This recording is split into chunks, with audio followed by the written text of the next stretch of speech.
गुरुमुखो,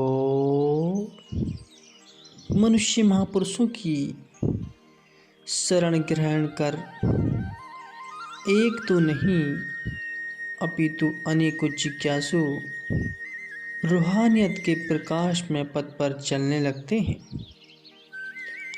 जिस प्रकार एक प्रज्वलित दीपक से अनेकों दीपक ज्योति प्राप्त कर जाते हैं, इसी प्रकार संत सत्पुरुष जो कि भक्ति के दिव्यमान दिवाकर सदृश्य संसार में अवतरित होते हैं, उनकी दिव्य ज्योति से अनेकों जिज्ञासु अपना तन मन धन समर्पित कर अनन्य भाव से सतगुरु की सेवा करते हुए रूहानियत के गूढ़ रहस्यों को जानने के अधिकारी बन जाते हैं।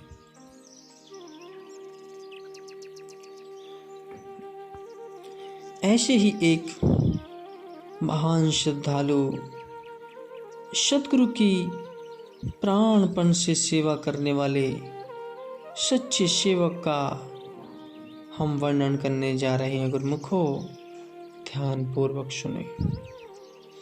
इस सेवक का नाम इतिहास में पाद पद्माचार्य नाम से प्रसिद्ध है। यह संस्कृत का प्रकांड पंडित हुआ है तथा स्वामी शंकराचार्य जी का विशेष और प्रिय शिष्य था, जो स्थान श्री कबीर साहिब जी के शिष्यों में धर्मदास को प्राप्त था, अथवा जो स्थान महात्मा गौतम बुद्ध जी के शिष्यों में आनंद को प्राप्त था, वही श्रेणी पद्माचार्य जी को स्वामी शंकराचार्य जी के सेवक से प्राप्त था। पाद पद्माचार्य जी विमल नामक ब्राह्मण के पुत्र थे। इनका निवास स्थान कावेरी नदी के तट पर चूला नामक नगर में था। बाल्यकाल में ही इन्होंने अपनी विलक्षण प्रतिभा द्वारा वेद शास्त्रों का ज्ञान तो प्राप्त कर लिया था, परंतु आत्मा को फिर भी शांति प्राप्त न हुई। आत्मिक शांति प्राप्त करने के लिए कई वर्षों तक इन्होंने नगर एवं निर्जन स्थान आदि छान छान डाले, लेकिन इनको कहीं से भी वह वस्तु प्राप्त न हुई। इतने पर भी आशावादी होने के कारण इन्होंने हिम्मत न हारी और निरंतर खोज जारी रखी। इस दिव्य कुमार को आदि से प्रेम भक्ति की तीव्र लगन थी। इस कारण वे उसे शीघ्र पाने हेतु व्याकुल होकर उसकी खोज कर रहे थे। आखिर प्रत्येक वस्तु की कोई न कोई सीमा तो होती ही है। जब इनके हृदय की तीव्र व्याकुलता ने सीमांतीकरण कर लिया, तो परमात्मा की तरफ से उसकी पूर्ति का साधन भी आ उपस्थित हुआ। वैसे यह भी प्रसिद्धि है कि जोइंदा या विंदा अर्थात जो खोजता है वह पा लेता है। एक बार ये घूमते घूमते कहीं जा रहे थे कि वहीं मार्ग में इनको स्वामी शंकराचार्य जी के दर्शन हुए। उनके अलौकिक तेज को देखकर इनका वर्षों से व्याकुल एवं संतप्त हृदय तत्क्षण शांत हो गया तथा इन्हें विश्वास भी हो आया कि ये पूर्ण पुरुष है, इन्हीं से मुझे शांति की उपलब्धि हो सकेगी। यह विचार कर पद्माचार्य जी ने दोनों हाथ जोड़कर उनके समक्ष सादर विनय की कि स्वामी, मैं संसार सागर की लहरों में झकोले खा रहा हूँ। बहुत समय से वास्तविक शांति की निरंतर खोज करते रहने पर भी वह मुझे प्राप्त न हो सकी। परंतु आज तो मेरे परम सौभाग्य जागृत हो उठे हैं, जो आप जैसे महापुरुषों को, जो कि इस संसार सागर में मेरे जीवन पोत के कर्णधार हैं, मैंने पा लिया है। अतएव आप मेरे गुण अवगुणों की ओर दृष्टिपात न करते हुए मुझ पर अनुकंपा कीजिए कि हे दया निधान, अब शीघ्र ही मेरी चलती हुई आत्मा को आत्मिक शांति प्राप्त कर प्रशांत कीजिए। स्वामी शंकराचार्य जी उसे उत्तम संस्कारी रूह जानकर वह इसकी भक्ति व प्रेम विस्मित विनय सुनकर हृदय में अति प्रसन्न हुए। इसकी विनय को स्वीकार कर उसे अपना शिष्य बना लिया तथा इसका नाम शैनंदन रखा। शैनंदन जी के मन में अपने सद्गुरु के प्रति अत्यंत प्रेम व अगाध श्रद्धा थी। उनकी पावन सेवा ये पूर्ण श्रद्धा व विश्वास से करते थे कि देखने वाले चकित ही रह जाते थे। वैराग्य तो इनके चरम सीमा को भी लांघ चुका था। इनकी समस्त इच्छाओं का दमन कर इष्टदेव के चरणों में स्वयं को इस प्रकार निछावर कर दिया था, जिस प्रकार शमा को देखते ही परवाना अपनी लो ज्वाला पर मर मिटने को अपने जीवन की परवाह न करते हुए उस पर बलिदान हो जाता है। उसी तरह सनंदन जी भी सदैव अपने सद्गुरु की आज्ञा व मौज पर स्वयं ही परवाह न करते हुए आज्ञा पालन में तत्पर रहते। इन्हें तो केवल हर समय यही धुन सवार रहती थी कि मुझे आज्ञा व वचन मानने में कोई त्रुटि न रह जाए। वे तो सच्चे आशिक थे।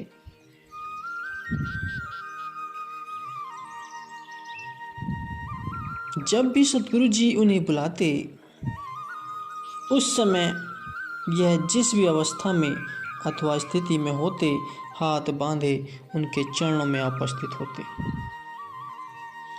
असावधानी व प्रमाद तो उनको छू ही नहीं गया था। इस सच्चे सेवक की सच्ची श्रद्धा से प्रसन्न हो स्वामी शंकराचार्य जी इनसे हार्दिक प्यार करने लगे, क्योंकि इनकी शुद्ध भावनाएं सब सेवकों में से उत्तम व श्रेष्ठ थी। इसलिए ये स्वामी शंकराचार्य जी के शिष्यों में सर्वश्रोमणी माने गए। लोकाशक्ति भी है कि करो सेवा खाओ मेवा। इस प्रकार उन्होंने सेवा करके गुरुदेव के दिल में स्थान बना लिया और जैसे जैसे आत्मिक धन से दिन प्रतिदिन समृद्धि होने लगे, संत महापुरुष अपने सेवकों की भक्ति को सुदृढ़ करने के लिए आदि काल से उन्हें परीक्षा की कसौटी पर परखते आए। जिस प्रकार सुनार स्वर्ण की परीक्षा, सोने की परीक्षा आंच व चोट द्वारा करता है, जो स्वर्ण इन दोनों प्रहारों को सहन कर लेता है, वही कसौटी पर खरा शुद्ध उतरता है और आभूषण बनाने के योग्य होता है। इसी प्रकार संत सद्गुरु भी अपने श्रद्धालु शिष्यों को अपनी श्री आज्ञा व मौज रूपी कसौटी पर चढ़ाकर उनकी भक्ति की परीक्षा कर उन्हें और भी उच्च भक्ति प्रदान करते हैं। इस सिद्धांत अनुसार शंकराचार्य जी की सनंदन सेवक की उत्कर्ष सेवा व विमल भक्ति देखकर उसकी भक्ति परीक्षा लेने की मौज उठी। एक बार शंकराचार्य जी काशी के निकटवर्ती क्षेत्र में भक्ति व रूहानियत का प्रचार कर रहे थे। उस समय अनेकों शिष्यों के साथ सनंदन भी गुरुदेव के साथ ही थे। एक दिन की वार्ता है कि स्वामी शंकराचार्य जी गंगा नदी के दूसरे किनारे पर खड़े थे और शिवगण इस पार ठहरे थे। गंगा जी की लहरें तीव्र वेग में उछालियां भर रही थी। पानी सपाटे से भागा जा रहा था। इतने में शंकराचार्य जी ने सेवकों को आवाज लगाई कि धोती दे जाओ। इधर गंगा जी के प्रबल वेग को देखकर सभी सेवकों के दिल बैठ गए। किसी का भी साहस न बन रहा था कि सुरसरिता के अथाह वेग को पार कर कैसे गुरुदेव के निकट पहुंचे। धोती पहुंचाने के लिए कौन अपने प्राणों पर खेले।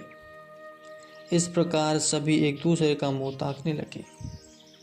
इतने में ही सनंदन जी ने गुरुदेव की धोती को अपने सिर पर बांध लिया तथा उच्च स्वर में अपने गुरुदेव के चरण में विनय की कि जी महाराज अभी लाया। कहकर दिल में विचारने लगा कि जिन पूर्ण गुरुदेव की शिक्षा ने जीव को भव सागर से पार करना है, क्या उनकी आज्ञा से मैं गंगा पार नहीं कर सकता? अवश्य जा सकता। यह सोचकर भक्ति पद के उस वीर ने अदम्य उत्साह एवं विश्वास का आदर्श स्थापित करते हुए गंगा की लहरों में छलांग लगा दी। गुरुमुखो, कथाकारों का कहना है कि इनके इस दृढ़ विश्वास के प्रताप से गंगा जी ने सनंदन जी के पांव के नीचे थोड़ी थोड़ी दूरी पर कमल पुष्प पैदा कर दिए, जिन पर पांव रखते हुए वे सुगमता से शीघ्र ही नदी पार और उस पार नदी के उस पार जा पहुंचे। सत्य तो यह है कि जिस सेवक को अपने सद्गुरु के वचनों पर अटल विश्वास हो, वह फिर क्या नहीं कर सकता। समस्त शक्तियां ऐसे भक्तों का सौम्य पथ प्रदर्शन करती है। गुरुदेव के वचनों पर की गई हार्दिक श्रद्धा भावना असंभव को भी संभव कर दिखाती है।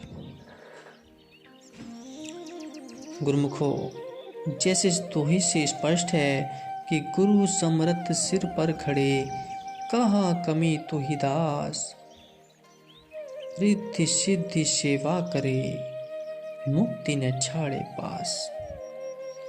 सनंदन जी ने आकर गुरुदेव जी को धोती अर्पण कर चरणों में सिर झुका दिया। स्वामी शंकराचार्य जी ने अपने सच्चे सेवक के सिर पर करुणा भरा हाथ फेरा। धन्य है वे भक्तजन जिनके सर पर एक बार भी गुरुदेव जी के करुणापूरित कर कमल का स्पर्श हो गया। जैसे 100 दिन कैसा हो गया, 100 दिन कैसा होया, गुरु गहेंगे बाही, अपना करी बैठा वही, चरण कंवर की छाई। उसी दिन शंकराचार्य जी ने प्रसन्न होकर इनका शुभ नाम पाद पद्माचार्य रखा। कमल के पत्तों पर चलकर इन्होंने गंगा पार की थी, इसलिए इनका नाम पाद पद्माचार्य रखा गया। इसके पश्चात इन्होंने अत्यधिक संख्या में पुस्तकों की रचना की और इन्हें गुरु चरणों में समर्पित भी किया। स्वामी शंकराचार्य जी इनकी भक्ति से इतने प्रसन्न थे कि इनको अपना दाहिना हाथ भी कहा करते थे। शंकराचार्य जी के बाद भी पद्माचार्य जी ने आयु उपरांत गुरुदेव के वचनों का पालन करने में कोई त्रुटि न आने दी तथा अपने पीछे समूचे जगत में भक्ति के आदर्श में जीवन का शुर में आदर्श सदैव के लिए स्थापित कर गए। तो गुरुमुखो, तात्पर्य यह है कि शिष्य अथवा सेवक बनना आसान काम नहीं है। ये बहुत टेढ़ी खीर है, क्योंकि सेवक को अपने मन की समस्त इच्छाओं को सद्गुरु की मौज में निछावर कर देना पड़ता है तथा जीवन को तप व साधना के सांचे में ढालना होता है। एक सच्चे सेवक के कर्तव्य के प्रति सब कुछ निछावर कर देना पड़ता है। जो सेवक सद्गुरु की सेवा में तन मन धन से एवं आपाभाव मिटाकर सदैव जुटा रहता है, वही सच्चे अर्थों में सेवक है। अपने दुख सुख की परवाह न करते हुए श्रद्धा भाव से जो अपने सेवकपन के कर्तव्य को पूर्णतया निभाता है, ऐसा प्राणी ही सेवक पद को प्राप्त करने का अधिकारी है। सेवक का पद बहुत ही उच्च व श्रेष्ठ है। जैसे श्री रामायण में भी भरत जी ने अपने सेवक धर्म के संबंध में क्या ही अच्छा कहा है कि सिर भर जाऊं उचित असमोरा, सब ते सेवक धर्म कठोरा। जिस मार्ग में भगवान राम पद यात्रा करने गए हैं, उस रास्ते पर मैं सिर के बल जाऊं, ऐसा मेरा कर्तव्य होना चाहिए। क्योंकि सेवक धर्म सबसे ऊंचे आदर्श पर चलने की प्रेरणा करता है। जैसे कि इसमें बताया गया है कि पाद पद्माचार्य ने अपने तन प्राण की परवाह न करते हुए सद्गुरु की प्रसन्नता प्राप्त की। इसी प्रकार भक्ति मार्ग पर चलने वाले प्रत्येक सेवक का कर्तव्य है कि वह मन वचन कर्म से सद्गुरु की आज्ञा पालन करके तथा अपनी चित्तवृत्तियों को भजन अभ्यास में लगाकर उनकी प्रसन्नता का पात्र बने तथा मानुष जन्म के ध्येय को प्राप्त कर अपने जन्म को सफल करे। अपने इस जन्म को सद्गुरु के लिए निछावर कर दे। सद्गुरु कभी नहीं चाहते कि उनका सेवक परेशान हो, दुखी हो, किसी तरह की विपत्ति उसके सिर पर आए। वे पल पल उसका ध्यान रखते हैं, उसकी संभाल करते हैं। जो तन मन धन से सद्गुरु पर अपने जीवन को निछावर कर देता है, वह सदैव सत्य का मार्ग अपना लेता है। सद्गुरु भी अपने शिष्य पर अत्यधिक प्यार बरसाते हैं, कृपा बरसाते हैं, और तभी मनुष्य का उद्धार हो जाता है। गुरुमुखो।